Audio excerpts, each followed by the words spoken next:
Let's begin with the news just coming in. Two drones fell in central Erbil in Iraq, one striking a residential house and another in an open area with no casualties reported in either incident. The attacks come amid a surge in drone activity targeting key locations across the country. Iraq has increasingly been drawn into the wider West Asia conflict, with its territory becoming a growing flashpoint for attacks targeting American assets in the region.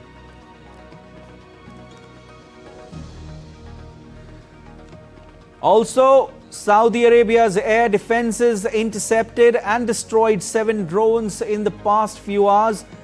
Meanwhile, Kuwait came under fresh aerial attack after drones struck the Mina Al Ahmadi refinery, one of the country's key facilities.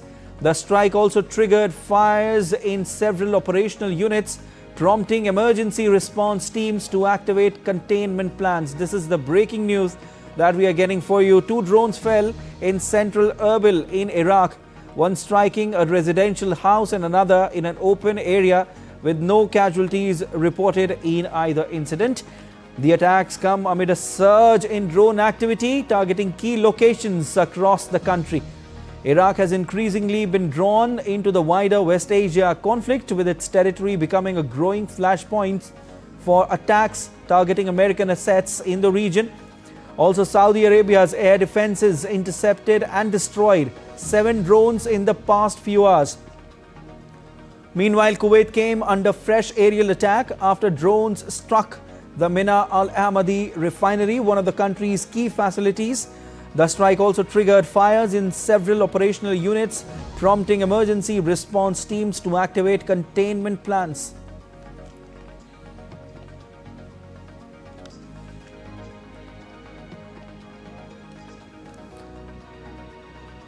The tensions in West Asia continue to escalate. All right, and joining me on the broadcast is DD India's Vinod Kumar. Vinod, first of all, let me begin by asking you the situation there in the United Arab Emirates. What is the situation? Well, Siddharth, the last 24 hours have seen a sharp escalation in regional hostilities. UAE Ministry of Defense confirming a significant engagement with incoming threats early in this morning, and till a few minutes back, there were missile alerts here. Okay. The scale of this particular attacks that is happening in UAE is staggering.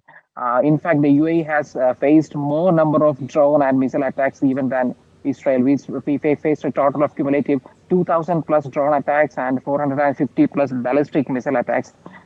Yesterday itself, we faced 19 ballistic missiles. This was the 3rd highest salvo by the Iranian regime ever since this war started. The highest tally was on February 28th, then it came on March 28th, then it was yesterday.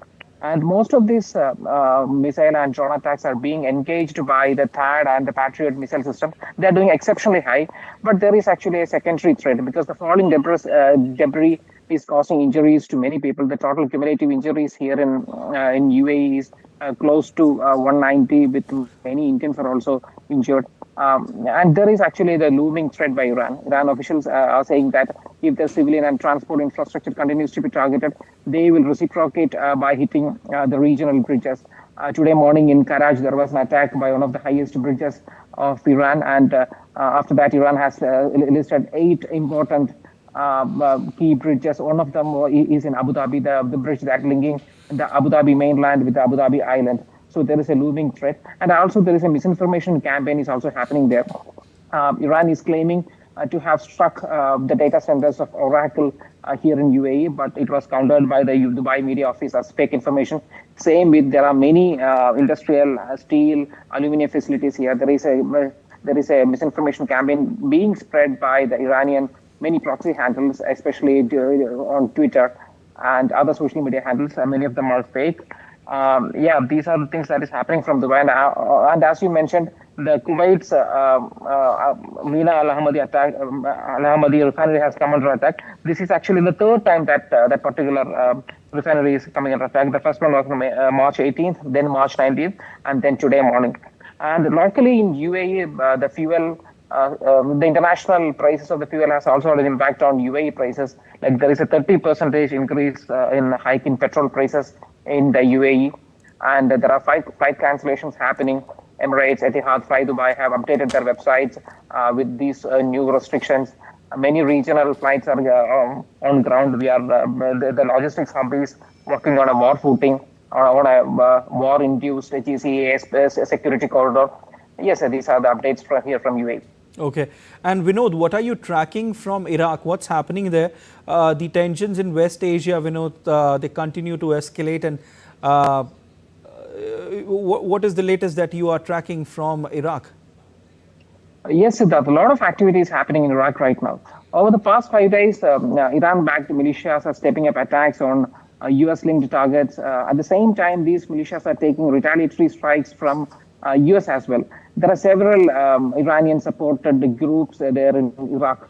They are come under an umbrella organization called the Popular Mobilization Forces. They operate in areas like Anbar, Nineveh, Kirkuk, and they are actually integrated, getting integrated into the Iraqi government military itself. Even then, they are having a scene of independent operations. These militias are now very much active. They have on April 1st, they conducted around 41 attacks using drones in US bases in Iraq, in Baghdad, in Erbil, and today morning also there was an attack on Erbil. Similar claims of attack was there on 29th and 30th of April of March, and there was a military aircraft in Erbil was destroyed at Al Muhammadi Air Base.